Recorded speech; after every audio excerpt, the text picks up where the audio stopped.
Welcome to Miyconst Hardware. This is going to be another video in the Random Facts series. Let's start with the Chinese LGA1200 motherboard, which is this one. So the motherboard is called Jginyue or Jginyue whatever B460M. The motherboard is naturally supporting the LGA1200 CPUs from Intel since it has such socket. Unfortunately, the only positive thing I can say about this motherboard is that it works. I was not able to perform thorough and detailed testing of this motherboard and validate every other feature because immediately after starting Windows with fresh installation and installing all the drivers, I was faced with a critical issue. CPU-Z shows that the motherboard is supplying 2.7 volts onto the CPU. Obviously, this is not true because with such voltage, CPU would die and the motherboard power delivery system, this one, would probably die as well. Also, if I open HW-Info64, then I can see real voltage onto the CPU. But such indication from CPU-Z demonstrates that the motherboard power delivery system for the CPU is not functioning properly. Maybe because of this, maybe because of something else, but CPU single-core turbo boost does not work on this motherboard. I have been testing with the Intel Core i5-10400F. This CPU, according to the Intel specification, has maximum turbo frequency of 4.3 GHz. Unfortunately, on this motherboard, the absolute maximum I was able to get with this CPU is 4 GHz. It does not matter if one CPU core or multiple CPU cores are used, this motherboard simply does not turbo boost the CPU properly. I have tried multiple different BIOS options, validated all possible drivers. Nothing is helping this motherboard. Single core turbo boost simply doesn't work. Of course, I have contacted the seller and was trying to solve the issue, but he was not able to provide me any solutions. Instead, he was saying that 4 GHz is not too bad, that 4.3 GHz may kill the motherboard or the CPU, and after a while he started to say that the problem is my CPU and not the motherboard. It took me a while to convince him that the problem is the motherboard. I have showed him the official Intel specification. I have also tested the CPU with my MSI motherboard and demonstrated that it's turbo boosting to 4.3 GHz. After this long and exhausting negotiation with the seller, he finally agreed that the motherboard is malfunctioning and now this Chinese miracle is going to go back to China. That's why I don't have time to do some extra testing and tell you if some other features are working or not working on this motherboard. The next topic in this video will be dedicated to the AliExpress scammers. Right now it seems to be like a wave of scammers on AliExpress. Multiple different shops or multiple different people are registering new shops on AliExpress and providing absolutely different range of goods for a discounted price. They also state that the goods will be shipped from different locations such as Turkey, France, Spain or whatever, and they also specify that the product will be delivered within 5 to 10 days. This is very suspicious, but this is how it works. So, first, they specify that the product will be delivered within 5 to 10 days, and this means that the buyer's protection will be lasting only for this period of time. If you place an order from one of these shops, they will then provide a tracking number for a package which will be moving from China to your country. It might be going to you and might not be going to you, it might be going to someone else, but in your country. Then you will see on the tracking page that your package is moving, but obviously the buyer's protection is running out much faster than the package is arriving to your country. If you ask the seller, they either don't answer or they tell you that because of the global malware which is going around, you will get your package a bit delayed and from China and not from France or Turkey or whatever. But once your buyer's protection is running out, the money will be released from AliExpress and will be delivered to the seller, who is a scammer. So they will just run away with the money and no longer bother about you. That is why if you happen to buy something from those scammer shops, it's very important to keep an eye on your order, and when you have got only 1 or 2 days left of the buyer's protection, it's time to open a dispute. Some of the scammers will not even bother to answer your dispute and you will automatically get your money back, and others will be insisting that your package is coming and you just need to wait for a few days. Well, in this case, you can just wait for a few days and then say to AliExpress that you still have not got your package and demand the money back. What's important here is that you shall never accept the seller's proposal in a dispute, because once you have accepted the proposal, whatever they write, you will not be able to open the dispute again and you will lose your money. Important here, as I said, keep an eye on your tracking number and on your order. When only 1 or 2 days left of the buyer's protection, you open a dispute and describe the situation that the buyer's protection is running out and you still have not got the package. You also need to add a screenshot which is providing tracking information for the tracking number provided from the seller.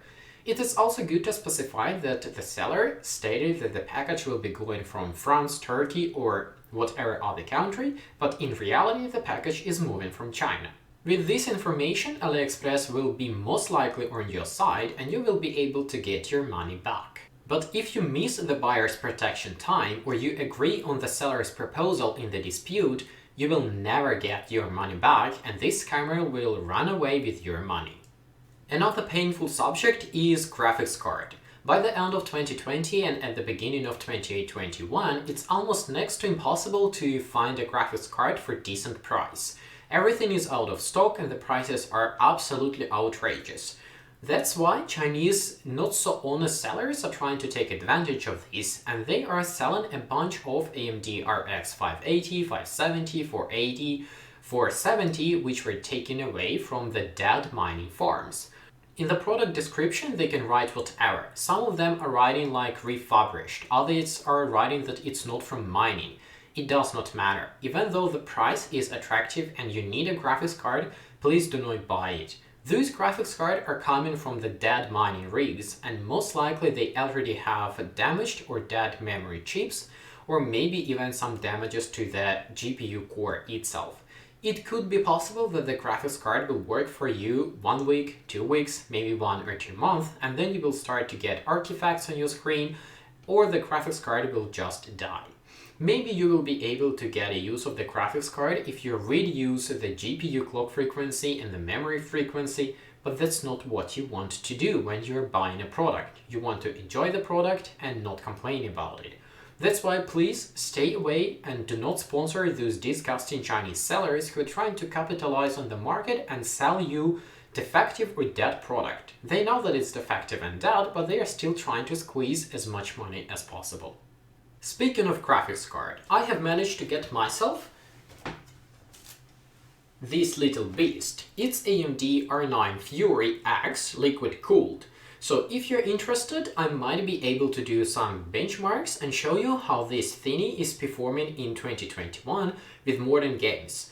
The big handicap for this graphics card will be just 4 GB of video memory, but it still might be interesting to see how it performs with the modern titles. Another big topic is Chinese SSDs. Chinese are making very many different SATA and NVMe SSDs. And at the beginning of my channel, I had a series where I intended to test quite a few of these Chinese SATA SSDs. Unfortunately, I had to interrupt the series and stop the videos. This happens because I have received very many comments and very many messages from people who own the same SSD drives, but their SSD drives are behaving not like mine. So what Chinese do, they take the same box, they take the same label and put a different controller and different memory chips inside the box. That's why if I, for example, bought a Qiyida SSD and it works great for me, I like it, it doesn't have any issues, and then I make a video about it. And then a few dozens of others have got another SSD, but it looks exactly the same, and their SSD doesn't work like it works for me.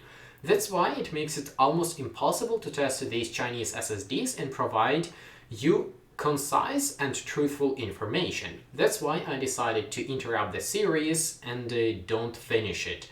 Unfortunately, it is what it is. If in the future I will be able to buy myself like a batch of these SSDs, maybe 10, 20, and test them all and see what kind of different components are gonna happen inside the SSD, maybe I will do that. But for now, I do not plan to finish that series of the cheap SATA SSDs from China because it's just way too random. Nevertheless, I have ordered myself two HUANAN SSDs, which seem to be pretty decent and also good for the price. If those SSDs arrive to me safe and there will be something interesting to tell, I will either make a dedicated video or add some extra information in another random facts video.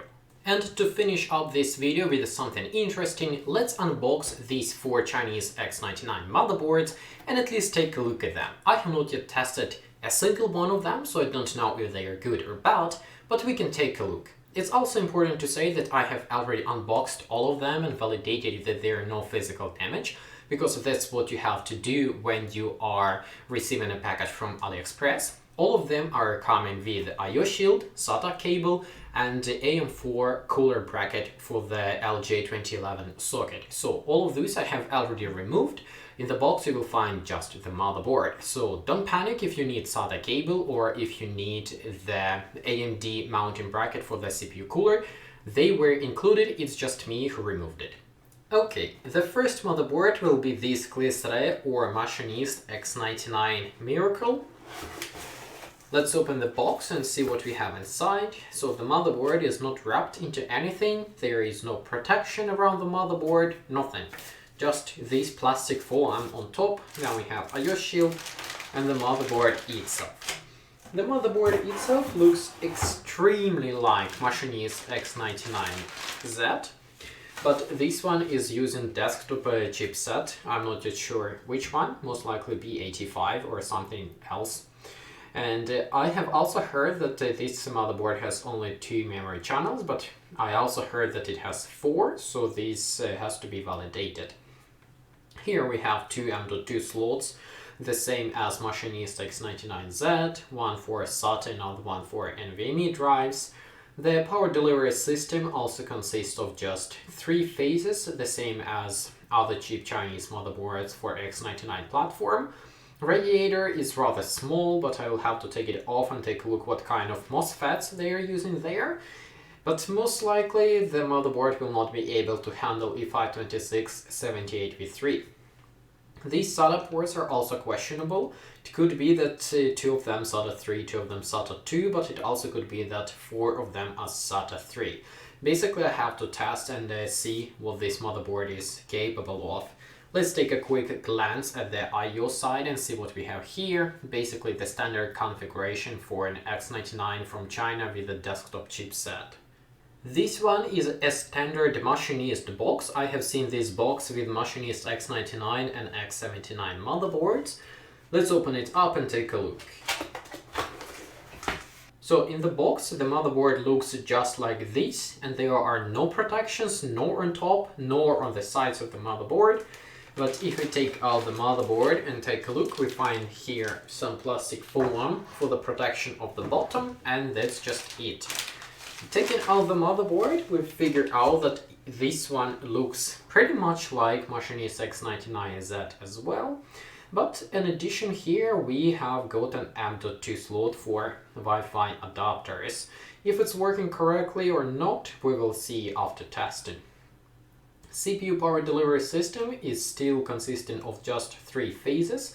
What kind of MOSFETs or transistors are under this radiator I will see after the testing, but most likely installing E52678v3 on this motherboard will be a nonsense.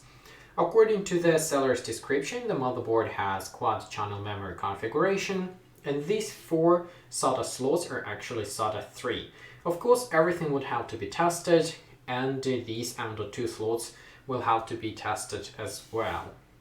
Let's take a quick look at the I/O shield and see what we have here. Basically all the same. We have just 2 USB 3 ports because that's the limit of the desktop B85 or other desktop chipsets. Compared to X99 version 201, this motherboard has a bit more features. At least there is an extra M.2 slot, and it's supposed to be quad memory channel and 4 SATA 3 ports. But how it's gonna go for testing, we will see. The radiator is also a bit bigger. So here I have got one more plain no-name box. We can see that there is not even a name on the motherboard or a store printed on the box, but doesn't really matter. Let's open it up and take a look. So here we have this motherboard, which looks very similar to X79-2.82, but for the LGA 2011 version 3 platform. The motherboard looks like a mix between X99 version 201 and X99-RS9. We have got an extra M.2 slot for the Wi-Fi expansion cards, but this radiator is taken from the X99 version 209. So basically combined these two motherboards together, slightly different color scheme, and we have got Qiyida X99-H9. According to the description, the motherboard is supposed to have a quad-channel memory configuration and 4 SATA 3 ports. What we will have in reality, I will of course test, and I will take off this radiator and see what kind of transistors or MOSFETs we have under it. The power delivery system itself consists of just 3 phases, so most likely E52678V3 is a big no-go for this motherboard either. The I/O panel or the back panel is exactly the same, still limited to just 2 USB 3 ports, and the rest is identical as well. And the last box comes from Vivo. Much to my surprise, they even have some phone numbers printed for after-sale support and cooperation. It's Spain, China and Brazil. Maybe if I will feel curious enough, I will give Spanish number a call and see what they say.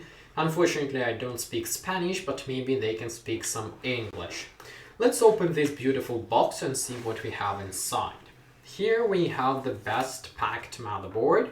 You can see that around the motherboard we also have some plastic wrap, and on top we also have some protection. So in terms of packing, this is the best box. Let's take the motherboard and see what we have. The motherboard looks extremely similar to Machinist X99K9. It's also white and beautiful, but how it performs I will have to test, of course. The PCI Express X16 slot is reimbursed, or I don't know how to say it, or reinforced. Yeah, it's reinforced with this metal bracket, but I'm not sure if it's really helping here or it's just there for attracting some potential buyers. The motherboard also has got 2 M.2 slots for SSD drives for SATA and NVMe, and the M.2 slot for Wi-Fi expansion cards. The seller claims that we have quad-channel memory configuration and 4 SATA 3 ports. Power delivery system still consists of just 3 phases, but the VRM radiator is slightly bigger and feels a bit better. What kind of MOSFETs or transistors are installed under the radiator, I will of course take a look after testing the power delivery system, but it seems like E52678V3 will not be a good option for this motherboard either. The motherboard is called Jginyue or Jginyue or whatever Chinese are calling it, X99M-Plus D4, and it's also available in DDR3 version called X99M-Plus D3. If it makes any sense to buy the DDR3 version or not will be visible after testing the power delivery system, because E52678V3 is the only CPU which supports DDR3 with a reasonable price tag. So, quick look at the I/O side or the back panel. We don't find anything different. We still have exactly the same configuration as with other motherboards. Only 2 USB 2 ports, and the rest is also identical. The motherboard feels kinda good, looks kinda good, and I would say that I like it the most out of all the other boards, but I will start my testing with the Machinist X99-RS9, because that was requested by my subscribers the most. That's probably all I can say in this video. I hope you found it interesting, I hope something was useful for you. Thanks for watching, thanks for listening, goodbye.